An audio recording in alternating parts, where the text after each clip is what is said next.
देना। अगे है coulomb law in vector form. Vector form 'ਚ ਆਪਾਂ ਕੂਲਮ ਲॉ ਨੂੰ ਕਿਸ ਤਰ੍ਹਾਂ ਲਿਖਦੇ ਹਾਂ। ਇਹਦੇ ਵਾਸਤੇ ਬਸ ਥੋੜਾ ਜਿਹਾ ਤੁਹਾਨੂੰ ਵੈਕਟਰਸ ਦੇ ਨਾਲ ਡੀਲ ਕਰਨਾ ਆਉਣਾ ਚਾਹੀਦਾ। ਬਹੁਤ ਸਿੰਪਲ ਹੈ, ਕੁਝ ਵੀ ਨਹੀਂ ਮੁਸ਼ਕਿਲ ਹੈ। ਤੇ ਵੈਕਟਰਸ ਦੇ ਨਾਲ ਆਪਾਂ +1 'ਚ ਪੜ੍ਹਿਆ ਸੀ ਵੈਕਟਰਸ ਪੋਜੀਸ਼ਨ ਵੈਕਟਰ ਕੀ ਹੁੰਦਾ। ਜਿੱਦਾਂ ਆਪਾਂ ਸਪੋਜ਼ ਕਰ ਲਓ ਤੁਸੀਂ ਕਿ ਤੁਹਾਡੇ ਕੋਲ ਦੋ ਚਾਰਜਿਸ ਨੇ, 2 ਚਾਰਜਿਸ ਆਰ ਗਿਵਨ है ना। एक है जो Q1, उसका पोजीशन वैक्टर R1 दे रखा है। पोजीशन वैक्टर आपको दसदा है कि इसकी पोजीशन की होएगी स्पेस के अंदर। तो Q1 जो चार्ज है उसका पोजीशन वैक्टर R1 आप लिख दिता सपोज, और एक Q2 चार्ज पड़िया एक, ਉਹਦਾ पोजीशन वैक्टर आप लिख दिता है R2। दो चार्जिस हो गए, पोजीशन वैक्टर आपको दे रखा है। एक आप वैक्टर लिखते हैं इतों Q1 टू Q2 की डायरैक्शन, Q1 टू Q2 वाल, उसनों आप R लिख लेंगे हैं।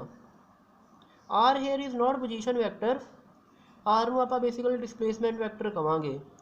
एंड इस करके तारे नोट्स के इन्हों D भी लिखा हुआ है, क्योंकि डिस्प्लेसमेंट में शो कर रहा है ना, पोजीशन में थोड़ी ना। पोजीशन में तो R1 R2 शो कर रहे हैं। इसने एक नज़र वैक्टर लिख लिया R, ताकि आपको इन्हों के विच दी दूरी का पता लग सके, क्योंकि फोर्स वास्ते दो चार्जिस के विच दी दूरी चाहिए है ना। तो इसमें लिखा किस तरह आप जानते हैं कि जी फोर्स है, अगर मान लो आप सैकेंड चार्ज के उत्ते फोर्स कढ़ते पे हैं पहले चार्ज की वजह नाल, तो उसमें आप लिखन का मैथड इस तरह होंगे F21 कि दूसरे चार्ज के उत्ते फोर्स आप कढ़ रहे हैं पहले चार्ज की वजह नाल। इसकी वैल्यू कितनी होंगी है K Q1 Q2, जो चार्जिस है उन्होंने मल्टीप्लीकेशन डिवाइडेड बाय जिन्होंने डिस्टेंस है वह स्केयर। नाल इस तरह लिखा हुआ है आर कैप। आर कैप लिखने का मतलब है जो यूनिट वैक्टर है आर की डायरैक्शन के अलॉन्ग। इसी तरह लिखते हैं आप किसी भी वैक्टर में, वैक्टर है किसी भी वैक्टर में इसी तरह लिखते हैं वैक्टर का magnitude multiply by the unit vector.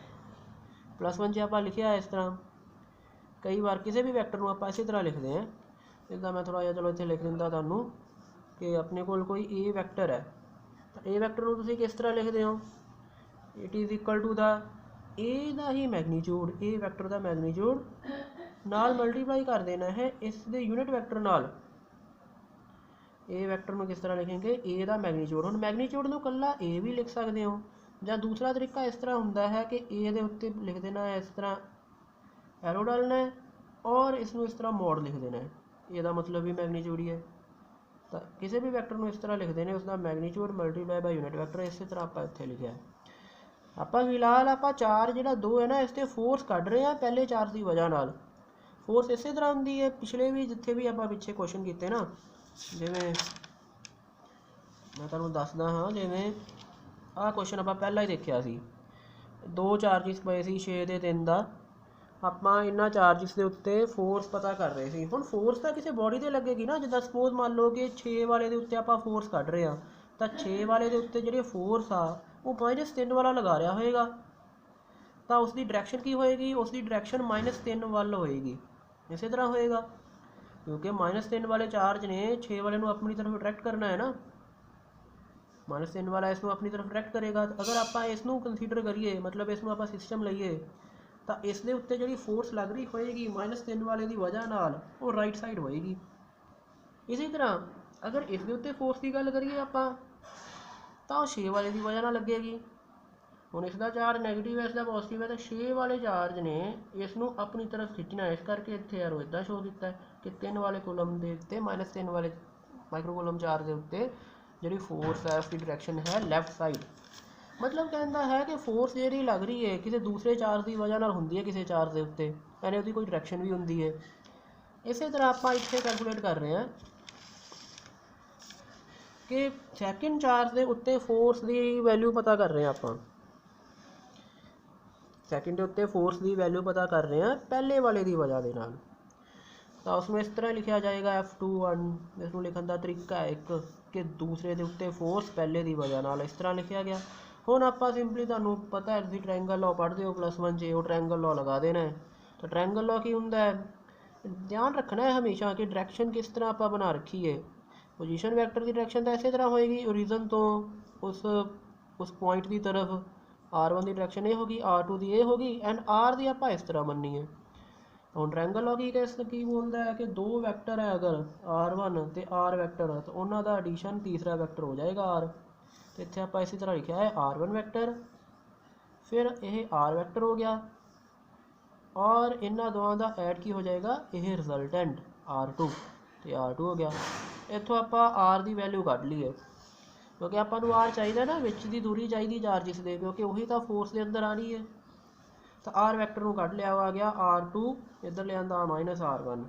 ਬਸ ਹੁਣ ਕਰਨਾ ਕੀ ਹੈ, ਇਹ ਆਪਾਂ ਕੋਲ r ਵੈਕਟਰ ਆ ਗਿਆ, ਪਰ ਆਪਾਂ ਨੂੰ ਤਾਂ ਫਾਰਮੂਲੇ ਦੇ ਅੰਦਰ, ਕੂਲਮ ਲਾਅ ਦੇ ਅੰਦਰ ਉਹ ਵਿੱਚ ਦਾ ਡਿਸਟੈਂਸ ਚਾਹੀਦਾ ਹੈ ਜਿਹੜਾ ਦੋਵੇਂ ਚਾਰਜਿਸ ਦੇ ਵਿੱਚ ਹੈ।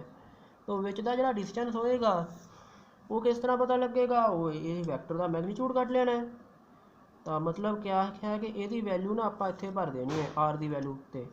ਜਿਵੇਂ ਹੀ r ਦੀ ਵੈਲਿਊ ਉੱਪਰ ਭਰੀ ਆਪਾਂ, ਆਪਣੇ ਕੋਲ ਇਹ ਰਿਜ਼ਲਟ ਆ ਗਿਆ ਕਿ q1 q2 ਡਿਵਾਈਡ ਬਾਈ r2 - r1 ਦਾ ਮੈਗਨੀਚਿਊਡ ਦਾ ਸਕੁਅਰ। ਔਰ ਜਿਹੜਾ ਯੂਨਿਟ ਵੈਕਟਰ ਹੁੰਦਾ ਹੈ, ਤੁਹਾਨੂੰ ਪਤਾ ਹੈ ਕਿ ਯੂਨਿਟ ਵੈਕਟਰ ਕਿਹਦੇ ਇਕੁਅਲ ਹੈ, vector divided by its magnitude. Unit vector ਨੂੰ ਇਸ ਤਰ੍ਹਾਂ ਲਿਖਦੇ ਹਾਂ, ਕਿਉਂਕਿ ਇੱਥੋਂ ਵੀ ਤੁਸੀਂ ਲਿਖ ਸਕਦੇ ਹੋ ਨਾ ਕਿ ਤੁਸੀਂ ਅਗਰ ਇਸ ਨੂੰ ਲਿਖਣਾ ਹੈ a ਕੈਪ ਨੂੰ, ਤਾਂ a ਕੈਪ ਕਿੱਦਾਂ ਲਿਖਿਆ ਜਾਏਗਾ, ਇਹਨੂੰ ਨੀਚੇ ਲਿਆਉਣਾ ਹੈ, a vector divided by a ਦਾ ਹੀ ਮੈਗਨੀਚਿਊਡ, a ਦਾ ਮੈਗਨੀਚਿਊਡ ਇਸ ਤਰ੍ਹਾਂ ਲਿਖ ਦਿੱਤਾ। ਮਤਲਬ ਯੂਨਿਟ ਵੈਕਟਰ ਕੀ ਹੁੰਦਾ ਹੈ, ਵੈਕਟਰ ਨੂੰ ਉਹਦੇ ਮੈਗਨੀਚਿਊਡ ਨਾਲ ਡਿਵਾਈਡ ਕਰ ਦਿਓ, ਇਹ ਕਰ ਦਿੱਤਾ ਆਪਾਂ ਇਸ ਤਰ੍ਹਾਂ। ਅਗਰ ਇਸ ਤਰ੍ਹਾਂ ਹੈ ਤਾਂ r ਕੈਪ ਜਿਹੜਾ ਹੈ ਉਸ ਦੀ ਵੈਲਿਊ, ਇਹ ਜਿਹੜਾ r ਕੈਪ ਹੈ ਇਸ ਦੀ ਵੈਲਿਊ ਕੀ ਆ ਜਾਏਗੀ ਆਪਣੇ ਕੋਲ, ਵੈਕਟਰ ਡਿਵਾਈਡਿਡ ਬਾਈ ਮੈਗਨੀਚਿਊਡ। ਔਰ ਆਪਾਂ ਨੂੰ r ਪਤਾ ਹੈ, r ਦੀ ਵੈਲਿਊ ਇੱਥੇ ਭਰ ਦੇਣੀ ਹੈ, ਇੰਨੀ ਆ ਗਈ। ਐਂਡ r ਵੈਕਟਰ ਦਾ ਜਿਹੜਾ ਮੈਗਨੀਚਿਊਡ ਹੈ ਇਸ ਦੀ ਵੀ ਵੈਲਿਊ ਭਰ ਦਿੱਤੀ ਜਾਏਗੀ, ਤਿਸਨੀ ਆ ਜਾਏਗੀ ਇਹ। ਇਸ ਤਰ੍ਹਾਂ ਫੋਰਸ ਆ ਜਾਏਗੀ ਆਪਣੇ ਕੋਲ ਸੈਕਿੰਡ ਚਾਰਜ ਤੇ ਪਹਿਲੇ ਚਾਰਜ ਦੀ ਵਜ੍ਹਾ ਦੇ ਨਾਲ। ਸੇਮ ਆਪਾਂ ਕੈਲਕੂਲੇਟ ਕਰ ਸਕਦੇ ਹਾਂ, ਬਸ ਪਹਿਲੇ ਚਾਰਜ ਦੇ ਉੱਤੇ ਫੋਰਸ ਕੈਲਕੂਲੇਟ ਕਰ ਸਕਦੇ ਦੂਸਰੇ ਦੀ ਵਜ੍ਹਾ ਨਾਲ, ਉਹਦੀ ਡਾਇਰੈਕਸ਼ਨ ਉਲਟੀ ਆਣੀ ਹੈ ਬਸ, ਬਾਕੀ ਤਾਂ ਸਾਰਾ ਕੁਝ ਸੇਮ ਹੈ, ਸਭ ਕੁਝ ਸੇਮ ਰਹੇਗਾ, ਬਸ ਡਾਇਰੈਕਸ਼ਨ ਉਲਟੀ ਆ ਜਾਏਗੀ। ਮਤਲਬ ਇਹ ਡਿਪੈਂਡਸ, ਵੈਸੇ ਡਿਪੈਂਡ ਕਰਦਾ ਕਿ ਚਾਰਜਿਸ ਦਾ ਜਿਹੜਾ ਮਤਲਬ ਸਾਈਨ ਹੈ ਕਿਸ ਤਰ੍ਹਾਂ ਦਾ ਹੈ।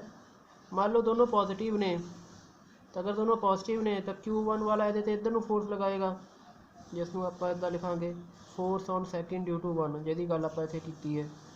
ਔਰ ਅਗਰ ਆਪਾਂ ਇਹਦੇ 'ਤੇ ਗੱਲ ਕਰੀਏ, ਦੋਨੋਂ ਪੋਜ਼ੀਟਿਵ ਨੇ ਨਾ, ਤਾਂ ਇਹਦੇ 'ਤੇ ਫੋਰਸ ਇਹ ਵਾਲਾ ਇੱਧਰ ਨੂੰ ਲਗਾ ਦੇਗਾ, ਉਹਨੂੰ ਆਪਾਂ ਲਿਖਾਂਗੇ ਫੋਰਸ ਔਨ 1 ਡਿਊ ਟੂ 2।